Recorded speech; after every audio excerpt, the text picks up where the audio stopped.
हरे कृष्णा। सभी को दंडवत प्रणाम। आपका श्री श्री भक्ति रसामृत सिंधु के पूर्व विभाग में स्वागत है। पूर्व विभाग में सामान्य भक्ति नामक लहर को पढ़ रहे हैं। इसमें हमने कल पढ़ा था। तो मुझे रिकॉर्डिंग चालू कर दीजिए। हाँ, रिकॉर्ड हो रहा है, ठीक। हाँ, ये पढ़ना है जी। कोई पढ़ेंगे? सुधा माता जी पढ़िए। हरे कृष्णा।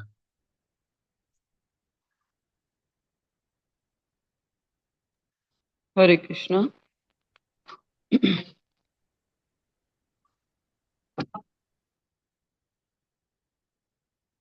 जहाँ शील रूप गोस्वामी अपने गुरुदेव सनातन गोस्वामी से प्रार्थना करते हैं कि वे उन मीमांसकों के तर्कों से भक्ति रसामृत सिंधु की रक्षा करें जो भगवत भक्ति में व्यर्थ हस्तक्षेप करते हैं। उनके अनुसार तर्क वितर्क सागर में होने वाले बड़बालन जैसे हैं। सागर के मध्य में बड़वाग्नि से कुछ भी हानि नहीं होती। इसी प्रकार भगवत भक्ति के विरोधी अपने ब्रह्म अनुभूति विषयक नाना प्रकार के दार्शनिक तर्कों से इस महान भक्ति सागर में उत्पात नहीं कर सकते। भक्ति रसामृत हरे कृष्ण सिंधु माता ग्रंथ। जी। हरे कृष्ण। हरे कृष्ण प्रभु। आ, वास्तव में एक जो पैरा है ये बहुत इंपॉर्टेंट है। अगर इसे अच्छे से समझने लगे तो कम से कम 1 से 1.5 घंटे जाए। लेकिन मैं फिर भी संक्षिप्त करूंगा क्योंकि इतना समय नहीं है। जो मुख्य बात है उसको बता के यहाँ से हम निकलेंगे, ठीक है। तो श्रील रूप गोस्वामी अपने गुरुदेव से प्रार्थना कर रहे हैं। उनको उनके गुरुदेव कौन है? उनके बड़े भाई हैं श्री सनातन गोस्वामी।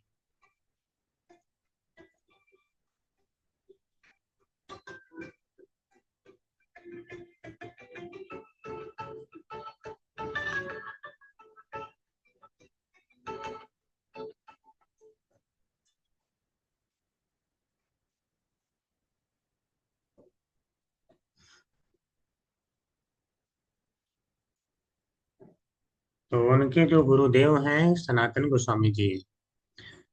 तो वो कह रहे हैं कि हे गुरुदेव, जो मीमांसक होते हैं, यानी जो तर्क वितर्क ही करते रहते हैं कि भक्ति ये है तो भक्ति वो है, तो ईश्वर निराकार है तो ईश्वर साकार है, तो ईश्वर जो है केवल एक किरण की भांति है। बहुत सारे तर्क वितर्क करते रहते हैं। मनुष्य मर करके आत्मा जो है ईश्वर में विलीन हो जाएगी तो समाप्त हो जाएगी, ठीक है। इसका अस्तित्व समाप्त हो जाता है। जो इस प्रकार के तर्क वितर्क केवल करते रहते हैं वो जो है क्या है? मीमांसक। वो भक्ति नहीं करने देते हैं लोगों को।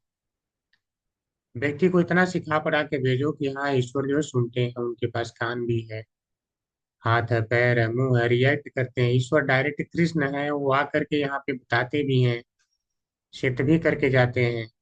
वो तो नहीं कहते कि नहीं मैं निराकार हूँ। बोलते हैं सामान्य है, बोल रहे हैं कि मैं ही ईश्वर हूँ। फिर भी लोगों को डाउट आ जाता है क्योंकि ये अपने तर्क के द्वारा जो है ईश्वर को और भक्ति को ढकने का कार्य करते रहते हैं। तो जो इनके तर्क हैं भक्तों के बीच में एक उत्पात मचा देते हैं।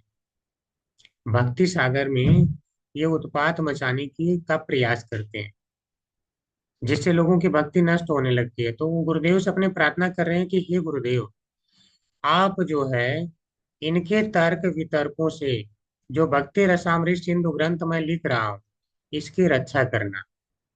ऐसा ना हो कि कल को ये कहा जाए कि जो ये ग्रंथ लिखा गया है ये तो गलत है।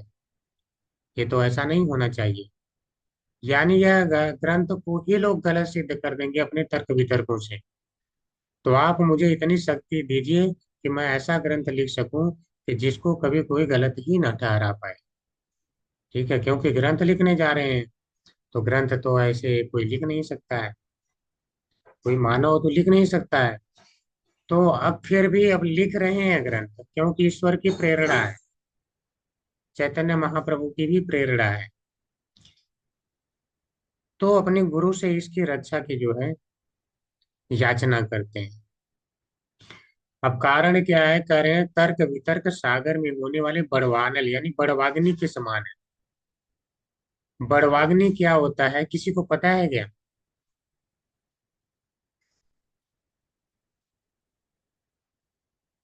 हरे कृष्णा। तो ये दवाग्नि पता है, वराग्नि पराग्नि पता नहीं है।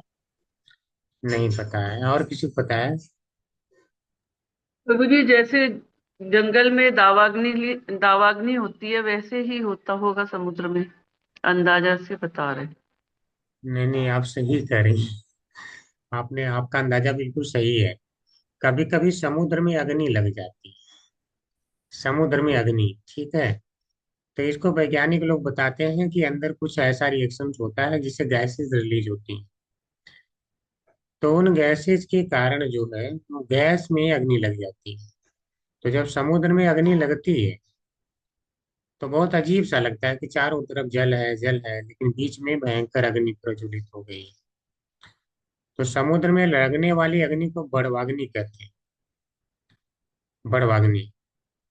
बड़वाग्नि वास्तव में जो बड़वा है, यह जो है घोड़े का जो मुख होता है उसको कहा जाता है। तो घोड़े के मुख के समान अग्नि होती है। जहां से निकलती है वहां लगता है घोड़े का मुख से निकल रही है। इसलिए इसका नाम शास्त्रों में बड़वाग्नि दिया गया है। लेकिन जो वैज्ञानिक हैं इसका बड़वाग्नि क्यों नाम है वो नहीं बता पाते।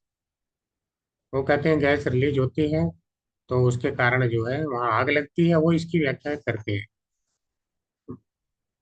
तो अब बात ये आती है कि क्या इस अग्नि को बुझाने के लिए, क्या यह अग्नि समुद्र का कुछ बिगाड़ लेती है? तो हम अंततः पाते हैं कि नहीं बिगाड़ पाती। अग्नि लग तो गई, थोड़ा सा उत्पात मचाया हल्का सा, लेकिन कर कुछ नहीं पाई, क्योंकि समुद्र में इतना रस है यानी जल है कि उसके सामने, उस रस के सामने ये अग्नि फीकी पड़ गई, बुझ जाती है। लगती तो है लेकिन समाप्त हो जाती है। थोड़ा सा आई तो लगता है कि उत्पात मच गया, जो वहां पर है हड़बड़ा जाएगा। तो इसी प्रकार से जो मीमांसकों के तर्क है वह आकर के हमारे जीवन में एक उत्पात मचा देते हैं। लेकिन ये कह रहे हैं कि जो इसमें वो कहते हैं ब्रह्मानुभूति विषयक नाना प्रकार के दार्शनिक तर्क देते हैं। क्या कहते हैं, ब्रह्म है, अहम ब्रह्मास्मि, अहम ब्रह्मास्मि, मैं ही ब्रह्म हूँ और मैं बाद में ब्रह्म बन करके ईश्वर में मिल जाऊंगा, ब्रह्म में। ठीक है, फिर कहता मैं ही ब्रह्म हूँ, फिर बोलता मैं ही मिल जाऊंगा, यानी दोनों दो है। एक तरफ तो कहता है दो है, फिर कहता है एक है। मतलब क्या कहता है उसको समझ में नहीं आता, दूसरों को भी चाहता है कि कुछ ना समझ में आए, वो भ्रमित करता रहता है। तो जो तर्क वितर्क वो करते हैं कि हम ईश्वर में विलीन हो जाएंगे, तो यह क्या है, एक बड़वाग्नि के समान है। तो कह रहे हैं कि बड़वाग्नि के समान है। तो जो मैं ये भक्ति रसामृत सिंधु नामक सागर ये जो है, आप इसमें उपस्थित होकर के इस सागर में इतना रस बढ़ाइए कि भक्ति में लोगों को इतना रस मिले कि अगर कोई तर्क वितर्क करे भी कि ईश्वर निराकार है ना, तो उस रस के कारण इनका तर्क वितर्क ढक जाए। जैसे समुद्र में जल रूपी रस के कारण अग्नि ढक जाती है, समाप्त हो जाती है। इसी प्रकार से ये भक्ति इतना इनको प्राप्त हो, उसमें इतना रस प्राप्त हो कि उस रस के कारण जो है इनके तर्क वितर्क समाप्त हो जाने चाहिए, ढक जाने चाहिए। आप ऐसी कृपा करें। अर्थात जैसे अगर कहा जाए कृष्ण के बारे में, मान लो कोई लीला ही है। मान लो कि कालिया नाग है, ठीक है, उसका मर्दन लीला चल रहा है। तो अब लीला इतनी सुंदर लग रही है, इतना अच्छा लग रहा है, इतना रस मिल रहा है कि कोई कहे ईश्वर निराकार है तो लोग पहले ही बोल देंगे यहाँ लीला कर रहे हैं ना, तुम अपनी तर्क वितर्क अपने पास रखो। यानी रस जो है उसको ढक देगा। तो आप इस प्रकार से वह उत्पात नहीं मचा पाएगा। तो भक्ति रूपी सागर ऐसा होना चाहिए। तो आप यह कृपा करिए। तो कह रहे हैं कि इस महान भक्ति सागर में उत्पात नहीं कर सकते। तो यानी इनका ऐसा करिए कि इनका ये उत्पात न मचा सके। स्पष्ट हो गया पॉइंट? आचार्यों ने इस पर बहुत सारी टीकाएं करी हैं। बहुत टाइम जाएगा तो उतना टाइम नहीं हम देंगे। समय बचा तो देंगे बात। अभी हम इतना जो है समझा के आगे बढ़ेंगे जितना प्रभुपाद जी समझाना चाहते हैं। इतना तो समझ में आ गया ना। समुद्र में अग्नि किस जी कारण प्रभु से जी। शांत हो जाती है? कुछ नहीं बिगाड़ पाती समुद्र का। किस कारण से? क्योंकि प्रभु जी चारों ओर उसमें जल ही जल है। हाँ, यानी रस। भक्ति सागर में उनके तर्क वितर्क क्यों नहीं काम करेंगे?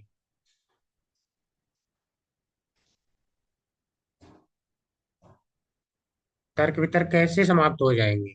किस कारण से? भक्ति में क्या ऐसा है? रस होगा प्रभु जी। हाँ, भक्ति में इतना रस मिलेगा कि उस रस के कारण वो ढक जाएगा। ठीक है, बस इतना ही समझना है इस पॉइंट। आगे पढ़ेंगे। हरे कृष्णा, वंदना माता की पढ़िए। हरे कृष्ण प्रभु जी। भक्ति रसामृत सिंधु ग्रंथ के प्रणेता श्रील रूप गोस्वामी की देनियुक्ति है कि सर्वथा दीनहीन होते हुए भी संपूर्ण विश्व में कृष्ण भावना का प्रसार करने के लिए वे इस प्रयास में प्रवृत्त हो रहे हैं। श्रील रूप गोस्वामी के चरण चिन्हों का अनुसरण करते हुए कृष्ण भावनामृत आंदोलन के सभी प्रचारकों को इस भाव से भावित रहना चाहिए। हम अपने को कभी महान उपदेशक न समझें, सदा यही माने कि वह तो केवल पूर्ववर्ती आचार्यों के कार्यों का निमित्त मात्र है और उन्हीं के चरण चिन्हों का अनुसरण करने से दुखी मानवता का कुछ मंगल कर सकता है। हरे कृष्ण प्रभु जी। हरे कृष्ण माता जी। अब देखिए यहाँ पे क्या है, श्रील रूप गोस्वामी भगवान से यह प्रार्थना करते हैं। कहते हैं कि मैं तो, अब संस्कृत वाला श्लोक देखेंगे तो वहां पे लिखा वराक रूपो अहम। यानी मैं तो बहुत ही निम्न हूँ। क्या हूँ? बहुत ज्यादा निम्न हूँ, तुच्छ हूँ। यानी बहुत ज्यादा दीनहीन हूँ। लेकिन गुरु से और भगवान से प्रार्थना करते हैं कि दीनहीन होते हुए भी मैं इस प्रयास में लग रहा हूँ। तो आप मुझे सफल होने का आशीर्वाद दें। और यह भक्ति रसामृत सिंधु नामक जो मैं शास्त्र लिखने जा रहा हूँ, वह मैं अपने मन से नहीं लिखूंगा।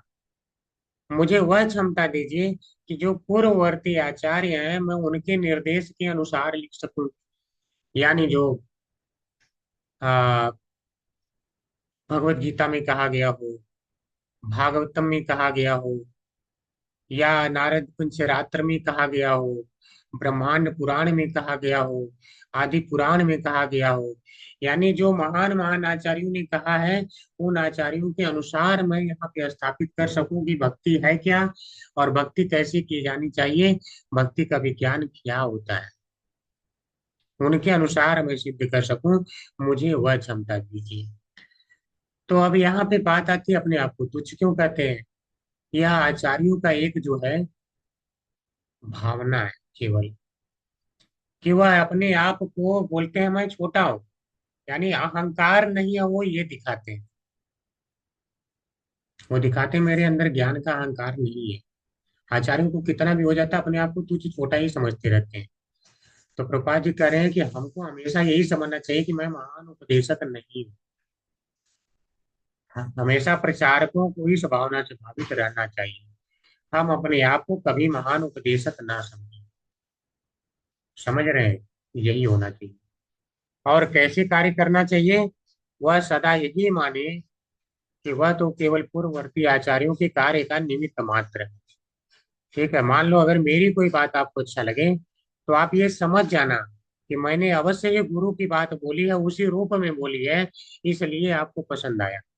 नहीं तो मेरे अंदर है ही क्या? मैं तो अज्ञानी पैदा हुआ और अज्ञानी के रूप में हूँ। लेकिन फिर भी अगर कुछ बोल रहा हूँ फिर भी अच्छा लग रहा है, इसका मतलब मैंने आचार्यों की बात बोला है। तो प्रभुपाद जी कह रहे हैं हमें इसी भावना से भावित होना चाहिए। कभी ये नहीं मानना चाहिए कि मैं खुद कर रहा हूँ, मैं तो एक निमित्त मात्र हूँ। एक भगवान ने मुझे निमित्त बना लिया, यही समझना चाहिए। तो वह यही समझ के इस ग्रंथ को लिख रहे हैं।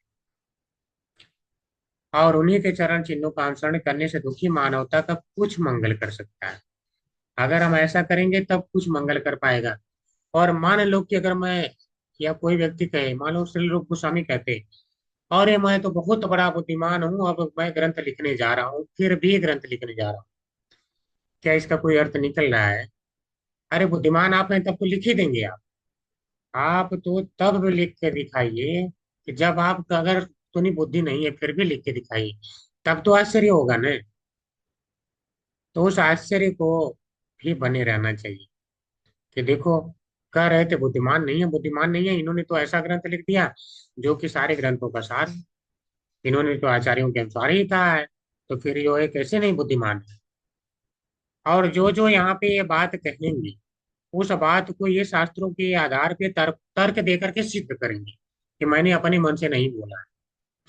और भक्ति की एक ऐसी परिभाषा देंगे जो सभी वैष्णवों के द्वारा मान्य है, चाहे वह किसी संप्रदाय में आते हैं। यानी भक्ति रसामृत सिंधु नामक जो ये शास्त्र है, ये सभी के द्वारा मान्य है और बराबर रूप से मान्य है। और यहीं तक नहीं है, जब भक्ति रसामृत सिंधु के फर्स्ट पेज को आप पढ़ेंगे तो वहां पे क्या लिखा है, नाना शास्त्र विचार अड़ेक, यानी नाना शास्त्रों को विचार करके लिखा गया है। निपुणो सद्धर्म संस्थापक, यानी सद्धर्म की संस्थापना के लिए यह लिखा गया है। क्यों लिखा गया है, लोका नाम हितकारिणे, पूरे लोक का हित हो सके, इसलिए इस ग्रंथ को इन्होंने लिखा है। अत्रिभुवन मन्यो शरण्या करो, पूरे त्रिभुवन यानी तीनों लोकों के लोग इस शास्त्र को स्वीकार करते हैं और इसकी शरण ग्रहण करते हैं। यानी अगर देवताओं को भी डाउट आएगा भक्ति क्या है, तो भी भक्ति रसामृत सिंधु से देखेंगे। ठीक है। श्री राधा कृष्ण पदार बिंद भजना नंदेन मत्तालिको, यानी जो गोपी भाव में सद गोस्वामी है, वो भगवान की क्या है, पूजा करते रहते हैं गोपी भाव में, यानी सबसे श्रेष्ठ भाव है, सबसे श्रेष्ठ वो वहां पर पहुंचे हैं। ऐसे ही नहीं शास्त्र लिख दिया है। तो वंदे रूप सनातन युग श्रेय जीव गोपालको, ये सनातन गोस्वामी है, रूप गोस्वामी है, रघुनाथ भट्ट गोस्वामी, रघुनाथ दास गोस्वामी और श्रीजीव गोस्वामी, ये जो छह गोस्वामी है, भट्ट गोस्वामी, ये जो छह गोस्वामी हैं, यह इनके प्रति प्रार्थना की गई है कि इनके द्वारा जो भी लिखा गया है तीनों लोकों में मान्य है।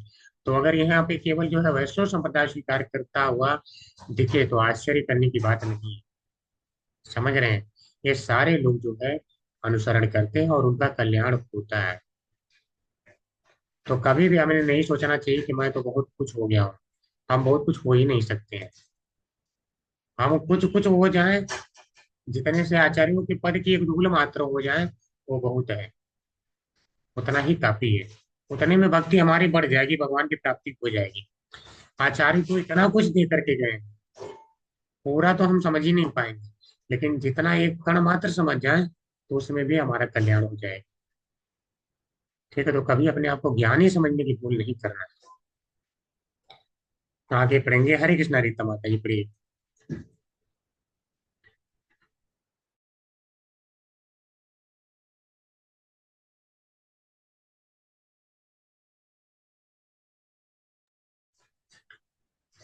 माता जी म्यूट नहीं हो पा रही है लग रहा है। हरे कृष्णा सीमा माता जी, आप पढ़िए। हरे कृष्ण प्रभु जी।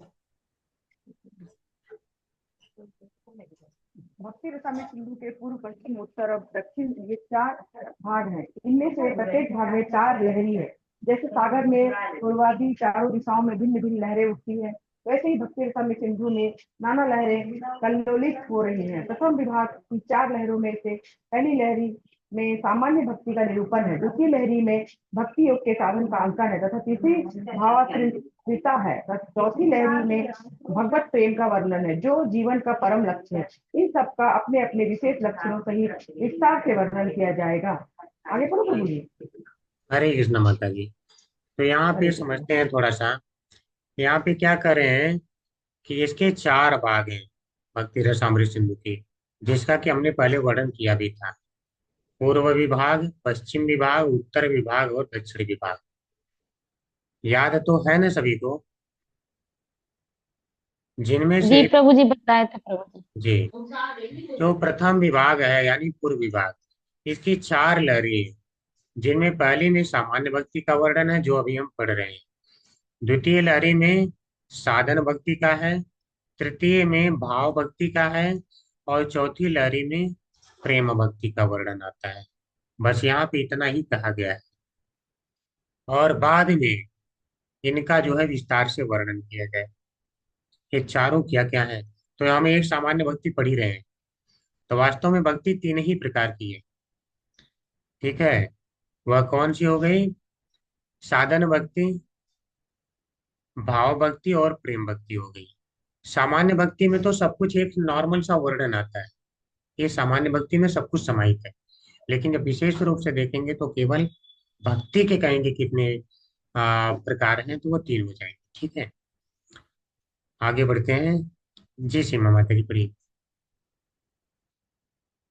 जी प्रभु जी। श्री रूप गोस्वामी से पूर्ववर्ती आचार्यों का अनुगमन करते हुए भक्ति का प्रामाणिक विवरण इस प्रकार समाहत किया है।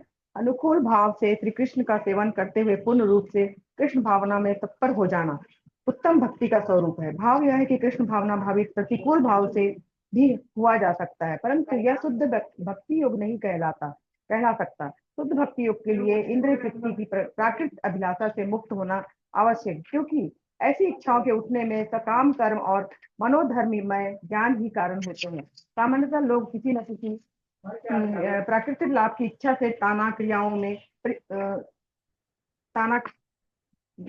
प्राकृतिक लाभ की इच्छा से नाना क्रियाओं में प्रवृत्त रहते हैं, जबकि अधिकांश दार्शनिक वाक चातुर्य और मनोधर्म के आधार से ब्रह्मानुभूति का स्थापन करना चाहते हैं। शुद्ध भक्ति योग ऐसे सब कर्म का ज्ञान से मुक्त होता है। उस कृष्ण भावना अथवा शुद्ध भक्ति की शिक्षा रागानुगा सेवा के द्वारा